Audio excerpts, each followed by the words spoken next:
ya Kimberly Mobo na leli malela Robin on t'a payé 5 coups parti mususu kotala o na émission exactement si je me trompe pas au lobby pendant que tu as payé son micro bas si mission micro tu as des bossons dans le quartier tout et tout c'était Fali. C'est faux. Je l'ai dit encore c'est faux. Na oka ba komi ko héritier na mbote.cd na komela ki kutu pe ba on a commenté na non faut toujours au monde ba mbote.cd ba nini ba zo maloba na biso mais ba lobby on a formé na bango que nga na sala muta pesa nga goût ya musique c'est Fali. Non, c'est faux. Asimso micro te faux, c'est faux. Asimisa nga micro te. C'est bango ka sala ka guitare. Voilà. Na simba micro liboso na orchestre na bango. Il y a zaki musicien ya Selem Fumu. Vient nga Sele Kibinda. Mobali ya Maurice Nzangani. Selem voilà. Na concert bango fait recherche de poule payaka na Judete za côté à lycée Bolingani na Kitambo côté hôpital à Kitambo. Vocal amanda mta interpréter za guitare. Orchestre ba fila ba Sele. Voilà. Nde na interpréter vocal amanda Sele mkolo orchestre. Ba Doli Mafinga yaya Fiston Sai l'orchestre na bango. Ba Doli Mafinga Pichu Pichu Selem Fumu président, Fali était musicien, tout ça là. Et les autres. Côté, na simba micro même. Yembi sanga na bango, mta liboso yembi sanga. Ils allaient Selem Fumu. Mais il y a une orchestre na bango. Les gens interprètent mal. Et surtout quand moi j'ai dit que moi j'étudie tous les chanteurs. Na salango wana sko na saki on a ikade yong. Na zora goût ya ko bosser par rapport à ce que les autres font. Atangelenga Fali nabi oui, il peut m'inspirer, il peut me donner goût. Bango ba zuango, ba bi kenga Fali m'ta inspiranga pour que je sois musicien. Non. Na lobarango banda na botamanga musicien et komisanga musicien, eza débat ba El Shabab, ezali Papa Wemba le Kourou, ezali Madilu système. Ntango na ye wenge, Ventone alingi singa vekes. À partir de l'équipe Ginko, Gintuka. Ba concert, ba cassette avec c'est l'équipe belé, na travaillé. Tant on a eu wenge, flamme kapaya, le binanga fona changer style ya travail. Na travaillé lokwa kanza. Nde côté na ekola lokwa kanza chez flamme kapaya. Pour ça il doit moi maître na nga mo pebo. Le roi de Fraza mais flamme kapaya il doit moi maestrie na ngai. Voilà. Il était attendu le procès opposant les victimes de la taxe RAM, registre des appareils mobiles aux opérateurs économiques. Le procès débute ce mardi. L'affaire est enfin fixée au tribunal de commerce de Kinshasa-Gombe. L'audience d'introduction se tiendra ce mardi. Maître Hervé Diakessé, avocat des victimes de la taxe RAM, au téléphone de Barik Bouema. Après beaucoup de péripéties, l'arrestation d'un greffier, les refus d'enrôler les affaires, les sittings devant la juridiction, enfin l'affaire a été enrôlée et fixée en audience d'introduction. Les victimes des RAM ont attrait 3 entreprises de télécommunications. Les assignations ont été notifiées et l'affaire est fixée en audience d'introduction demain mardi 3 mai 2000. À Colorado en famille avec le président Fabrice Kombo, na United States of America. Salaka siko ngai edika mina dinosaure pembeni ya mokonzi Fabrice Kombo. Polo budget privé. Wakamoza budget privé. Manseba. Iwe ujini jama. Suko tokoloba nini? Ujini jama. Tokoloba tozana dollar. Budget privé ya moyo. Yamu tokolobela te o to binene pas parole. En direct naïf. Je comprends pas votre question. Est-ce que tu connais Dubaï? Est-ce que tu as déjà visité Dubaï? Vous m'avez fait venir ici pour me parler de Dubaï. C'est l'actualité, donc on... C'est l'actualité Non, je ne comprends pas. Vous m'avez fait venir ici pour me parler de Dubaï. En tant qu'influenceuse, ça serait bien que... Mais ça a quoi à voir avec moi? C'est juste un avis qu'on fait. Mais non, je ne comprends pas, ça a quoi à voir avec moi? Parce que quand moi je pars à Dubaï, je pars avec mon propre argent. Quand je pars à Dubaï, je pars avec mes propres cartes de crédit. Quand je pars à Dubaï, non. Non, mais si vous pas. On va juste... Non, je pars. On va juste calmer les esprits, c'est de l'actualité. Non, c'est trop là. C'est de l'actualité, doucement, doucement. On va... Je vous prendre une défécation d'abord. Non, mais vous, c'est des vraies propositions qui ont été faites. C'est fou, j'arrive même pas à y croire. Alors après, je vous promets. Et alors, oui. Car l'amour avec un chameau. Non, mais c'est une blague. C'est une vanne, c'est pas vrai. C'est une vraie vanne. C'est une vanne. C'est combien? C'est une blague. C'est un mouton. Non, mais ça va. C'est combien le chameau? Non. Mais tu t'es fait avoir, Gilles. Arrête de tourner la gueule. T'as vu un chameau? Un chameau de mettre des roues. tozalaki na parquet tomoni bakenda ko déposer plainte tozoyeba te bato balobi plainte wana eza bubul ake funda Koffi Olomide ou bien afundi JPK Kitenge. Patron Yondela Bouboul.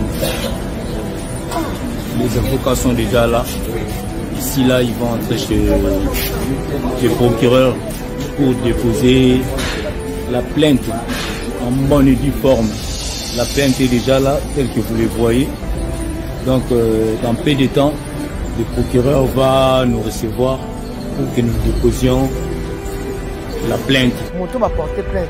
Et ben attends, convocation. Voilà. Dans Kef Kabamba, à autant à Combo na été.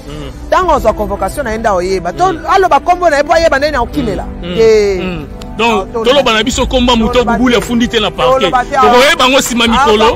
Bubuli Yondela afundi na ya mosi bosekanga te bilanda landa botala bisika ememi ngai nazaki na moninga moko to bandai kotanga naye na ifasik nzoka moninga oyo vi azalaki komenenga na yebaki te ko envier a offrir nga ba vacances na Dubai kokende Dubai tokendaki moninga oyo esika amebaki nga nzoka yebaki ke asalaka ba pratique oyo ya mabe yango esalaka ke azala na vie ya malonga azala na mbongo arulaka carrosse en même temps tozalaki na université ngana eto komi Dubai nakoma Dubai balinginga na yebisi moninga lobi estambolaka ndenge wana na boye ko yebiso na Kinshasa peut-être okolinga te na kendaki kaka na première journée bapesinga carte à banque na somba biloko naza nango posa na sali shopping ya kafu na sombi basaka modèle na modèle biloko nyonso ya griffe ba Chanel lolenge nyonso na pokwa ba ekozwa ngai bameminga na bandeko partie 2 Dubai on akendaki na moninga oyo amemakinga moninga oyo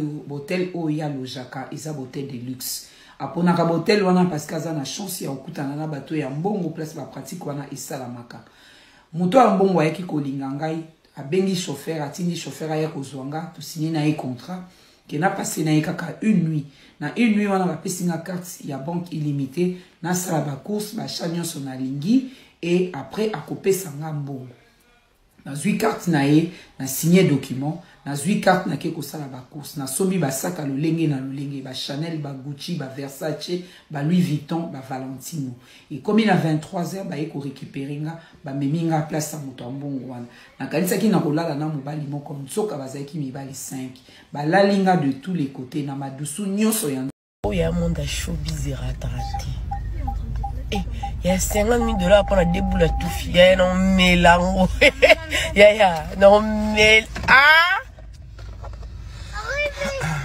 50 000 pour la déboule à tout non mélange oh et là je sais les clabino là c'est showbiz ratarati obiso ba wenge to sangan bobeta kuna na kisasa les 30 juin mbule ko beta 3 jours mbule ko banda les 28 les 29 na les 30 oh les 30 bon moi non mon préparé wana te mbula les 30 nkake na nkake mbulo ya les 30 juin boko mona bino moko na baba fo boko ta ndenge ko kwea na mopepe bozo sakana na makila timbangu donc au préparer pena ki mission no na makamba bonobo pe na kati bonobo quoi donc en plein Paris boto ça l'émission c'est que si bonobo bonobo c'est à dire quoi ado tuna ta mambo ya bato ba sa mambo malonga mikolo ba sa ba nzembo sa ba sexy et ça là. Non, sois sincère de tes propos, parce que chez toi, aux arts responsables, tu nous as expliqué quelque chose. Pas parler. Non, mais tu nous avais... Donc, on est à 2 ans passés, c'est le passé. On a 2 ans, l'équipe, tu nous avais expliqué quelque chose. Qu'est-ce qui peut être à la base? Il y a Eloro Moko. Eloro Moko est à la base. Si tu devais avancer un peu la question pour que Eloro soit bien. Non,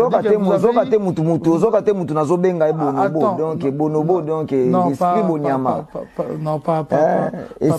Marie-Paul n'est pas invité. Il se sent humilié ou honoré? Moi, je sens humilié. Non, il y a une question, Anthony. Mais non, on va solliciter.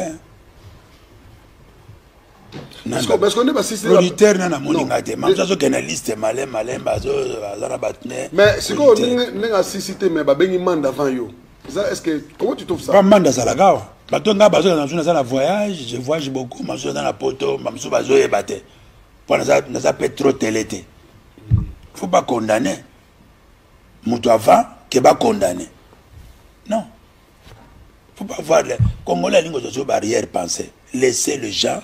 Pour Marie-Paul, nous avons deuxième naïo, nous avons imaginé, un casquito. Ils ont dit qui n'est bougé. Quel casquito ont dit ils ont dit Bangiam. Après ça, on vocal bien, oui. Après ça, on a bien de travailler qui pour la salle na yemba. Yo ka soko sala qui to yemba qui te na album qui n'est bougé. Il y en a qui manda. Mais oui, nga pe so nzem na ezalaki. Nzem na ezalaki. Ezalaki mais au producteur alobi ke banzemba leke belé. Parce que la tchakité. Pour tant que tu as un casque, tu es dans le stade de Martin. Na qui n'est bougé. Tu es bagnos. Hein? Na qui n'est bougé. Bon, yo. Na la bête de solo, abino nous casque te robeta. C'est quoi le casque te robeta? T'as un robeta. Ça va t'aller. Azad ndeni. Oh, il est mort. Oh, il faut pas cause ça. Il est mort. C'est comme monter on s'appelle ça la vocale. Et t'as pas bien. Ah, Sambwa. C'est parce que tu vois que Marie-Paul Ndege te vocal en bossana. Et à Moroboye. Ndamna créé na bossana. Oh! Et logo yo. C'est là. Au monde beta. Au monde bazo ba na pire viao. Que nzete. O to ba nzete. Au monde nzete o beta kala. Donc ngana ko bossa lo na salite. Yo ko bota mwana bossa bossa. Le bon bossa na ba. Na lobibo. Ah, na lobibo ko. Na toute une question. Ouais. Siko lelo. Qu'est-ce qui te bête? Est-ce que Roi Pelé a Satan mes portes? Peut-être Baboulon Nigo Zate. Parce que Nanga Nandimi Ebisanga Sokipe Olinginga. Oh, Kafwa. Oh, Nayoka Sengoma. Walanga. Tu focal siko. Mi bagui vada la boulot. Clara e. Mi bagui vada la boulot. André Kimbutao. La vérité finira par triompher des Moseo. Non, Lomboto, Nganalinga Kayo, Marie-Paul Kayamba, Nganalinga Kayo. Marie-Paul, Maman Pasteur, Akoma Pasteur. Marie-Paul, Docteur Baké, moi c'est apôtre. Selon yo, concert ou on a banane, on peut nous singeli bazana, concert ou oh, mon numéro, c'est important bazal. Papa. Tout bazar. En toute sincérité, hein? Tout bazar. Non, c'est-à-dire tout bazar. Donc c'est le barosa.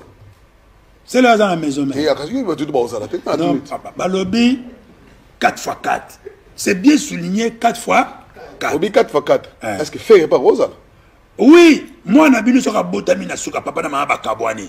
Est-ce que bon maman kenazem soka boté pas mususu. Bon wana ndeko nabinu wana. Docteur Bagineza na concert on a fait repayer Foza. Il faut azala tala mwana suka yeyo. Bato bayeba te bayeba. Parce que baro tchab bato par rapport il y a participation dans l'album par rapport il y a existence avant la groupe. C'est non yo. À côté. Mani pour la paix idée na ya. À côté qui na TV bo mona yete.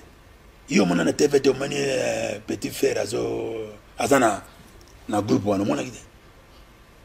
O mona yete. Il ne faut pas écarter Moutounan à confiter, il ne faut pas changer l'histoire. Dieu n'aime pas ça. Ce qu'on a tout dit.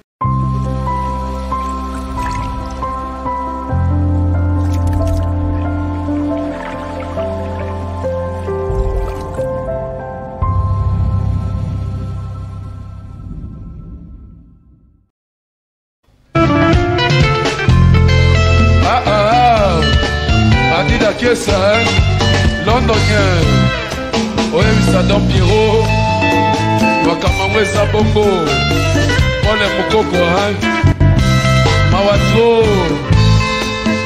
bana MTV, Soulema, lumière à Trocadéro, ça c'est bon ça, toujours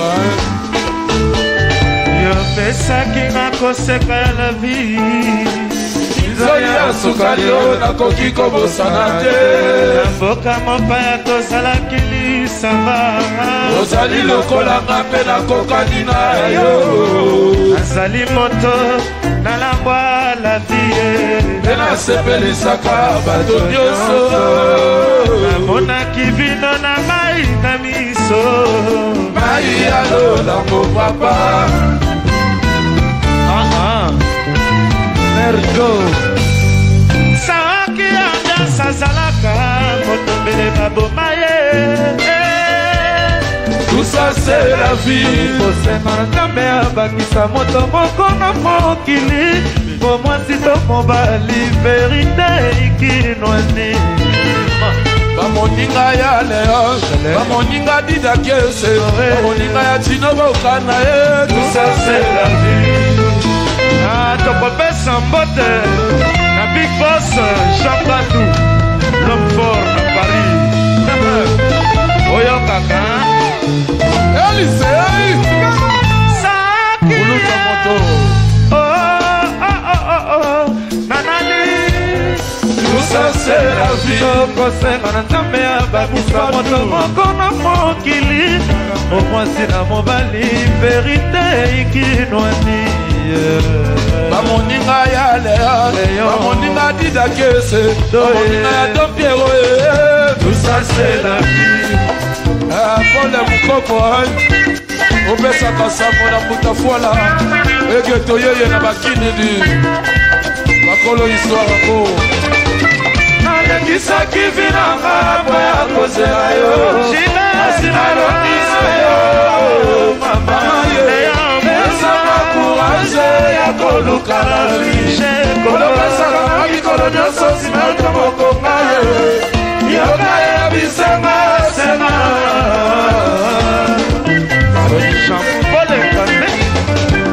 nalekisaki vinanga po ya kozela yo asinalokisa yo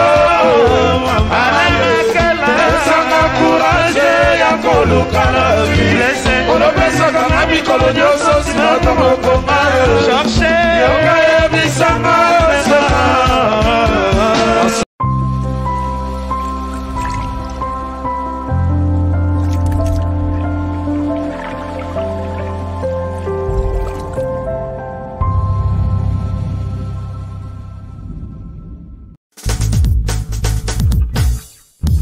Ah ouais, au mic, suce les jabs, ok, de l'intelligence dans leurs bêtises pousse. Ah ouais, bien ou quoi? Ah ok, Lex, pour un gros son, pour des jaloux, tous les dimanches aux alentours de 14h.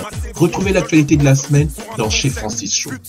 14h, 22h30 tous les dimanches sur Antenne A ou Canal Plus Afrique chaîne 342. Retrouvez-moi, je vais vous résumer l'actualité de la semaine comme si vous la viviez vous-même. Merci. Sorti mon cocon, 2-6 pour de phrases, un faucon. Man.